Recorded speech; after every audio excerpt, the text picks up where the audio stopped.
ಅಯ್ಯೋ ಅದಕ್ಕೆ ನಮಸ್ಕಾರ.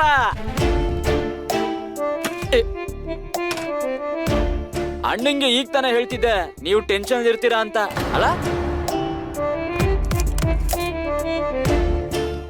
ಆಯ್ತಾಯ್ತು ಹೋಗ್ತೀನಿ. ಒಂದ್ ನಿಮಿಷ, ನೀನು ಮನೇಲಿ ಟಾಯ್ಲೆಟ್ ಯಾಕೆ ಕಟ್ಸಿಲ್ಲ? ನನ್ನ ಮನೆ ನನ್ನ ಇಷ್ಟ, ಕಟ್ಟಿದ್ರೆ ಕಟ್ತೀನಿ, ಇಲ್ಲಾಂದ್ರಿಲ್ಲ. ನಿನ್ಗೇನು? ಇದು ಬಡವರು ಬದುಕ್ತಾ ಇರೋ ಏರಿಯಾ ಮೇಡಮ್. ನಿಮ್ಮ ಅಪ್ಪನ ಅರಮನೆ ಅಲ್ಲ, ಇಲ್ಲಿ ಮನುಷ್ಯರು ಜೀವಿಸ್ತಾ ಇಲ್ಲ, ಬದುಕ್ತಾ ಇದ್ದಾರೆ. ನಿಮ್ಮಂತವ್ರಿಗೆ ಇಲ್ಲಿ ಅಡ್ಜಸ್ಟ್ ಮಾಡ್ಕೊಂಡು ಬದುಕೋದಕ್ಕಾಗಲ್ಲ. ದಯವಿಟ್ಟು ಈಗಲೂ ಚಾನ್ಸ್ ಇದೆ, ಇವಾಗಲೂ ನಿಮ್ಮ ಅಪ್ಪನ ಹತ್ರಕ್ಕೆ ಹೊರಟೋದು. ಇಲ್ಲ. ಹಾಗಾದ್ರೆ ಸರಿ, ನಿಮ್ಮ ಸಮಸ್ಯೆನ ಹೇಗಾದ್ರೂ ನೀವೇ ಬಗೆಹರಿಸ್ಕೊಳ್ಳಿ.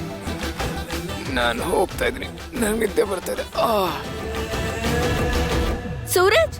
ಸೂರಜ್ ಕೇಳಿಸ್ಕೋ.